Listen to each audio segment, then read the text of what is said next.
بسم اللہ الرحمن الرحیم۔ السلام علیکم ورحمۃ اللہ وبرکاتہ۔ پیارے بچوں، آج کی کلاس میں ہم آپ کو خوش آمدید کہتے ہیں۔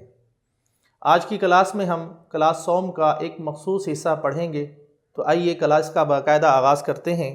آج کے سبق کا عنوان ہے حفظ و ترجمہ۔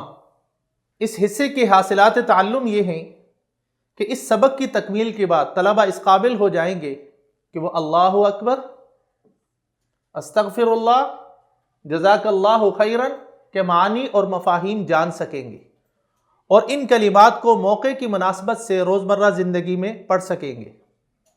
دوسری چیز، درود ابراہیمی کو درست تلفظ اور روانی کے ساتھ یاد کر کے کثرت سے درود شریف پڑھنے کے عادی بن سکیں۔ تیسری چیز، ثنا اور سورۃ الفاتحہ کے ترجمے سے واقفیت حاصل کر سکیں۔ حاصلات تعلم کو اگر دو حصوں میں تقسیم کیا جائے تو ایک حصے کا عنوان ہے علم اور دوسرے حصے کا عنوان ہے صلاحیت، یعنی اس حصے کو پڑھنے کے بعد طلبہ میں ان چیزوں کے بارے میں علم حاصل ہوگا۔ پہلی چیز، سبق میں دیے گئے کلمات کے معنی اور مفاہیم جان سکیں گے۔ دوسری چیز، درود ابراہیمی کی اہمیت سے آگاہ ہو سکیں گے۔ تیسری چیز، ثنا اور سورۃ الفاتحہ کے معنی سے آگاہ ہو سکیں گے۔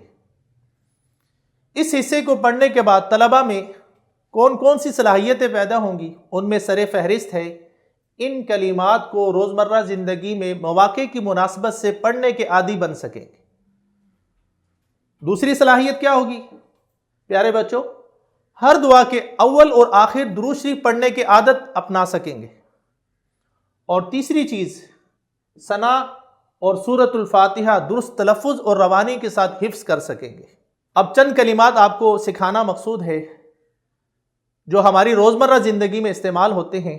سب سے پہلی چیز ہے کہ جب ہم بلندی پر چڑھتے ہیں یا بلندی پر جاتے ہوئے ہمیں کیا پڑھنا چاہیے، تو شریعت ہمیں کہتی ہے اللہ اکبر آپ نے پڑھنا ہے، اور اس کا ترجمہ یہ ہے اللہ تعالیٰ سب سے بڑا ہے۔ اسی طرح ہم روزمرہ زندگی میں اللہ تعالیٰ سے جب معافی مانگے تو ہمیں کیا پڑھنا چاہیے؟ استغفر اللہ، جس کا ترجمہ یہ ہے میں اللہ تعالیٰ سے بخشش مانگتا ہوں یا مانگتی ہوں۔ اسی طرح روزمرہ زندگی میں ہم کسی کا شکریہ ادا کرتے وقت ہمیں کیا کہنا چاہیے؟ جزاک اللہ خیرن، جس کا ترجمہ یہ ہے کہ اللہ تعالیٰ آپ کو بہترین اجر عطا فرمائے۔ اب ہم نماز کے حصے کی طرف آتے ہیں۔ نماز کے حصے میں سب سے پہلی چیز جو ہے وہ ہے ثنا۔ بسم اللہ الرحمن الرحیم۔ سبحانک اللہم وبحمدک وتبارک اسمک وتعالی جدک ولا الہ غیرک۔ اس کا ترجمہ یہ ہے اے اللہ تو پاک ہے، تعریف تیرے لیے ہے، تیرا نام بابرکت ہے، تیری شان بلند ہے اور تیرے سوا کوئی معبود نہیں۔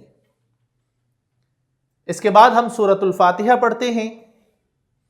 بسم اللہ الرحمن الرحیم۔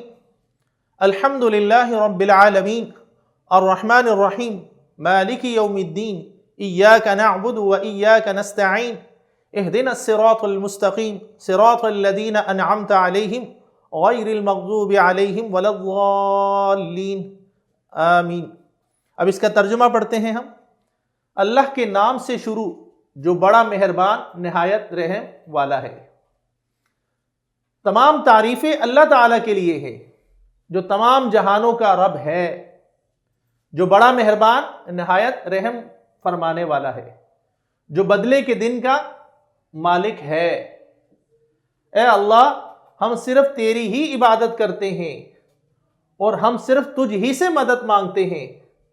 ہمیں سیدھا راستہ دکھا یا ہمیں سیدھے راستے پر چلا، ان لوگوں کا راستہ جن پر تو نے انعام فرمایا، نہ وہ جن پر غضب ہوا اور نہ وہ جو گمراہ ہوئے۔ یہ تھا آج کا سبق۔ اگلے سبق کے لیے ہم پھر آپ کی خدمت میں دوبارہ حاضر ہوں گے، تب تک کے لیے اجازت دیجیے۔ فی امان اللہ۔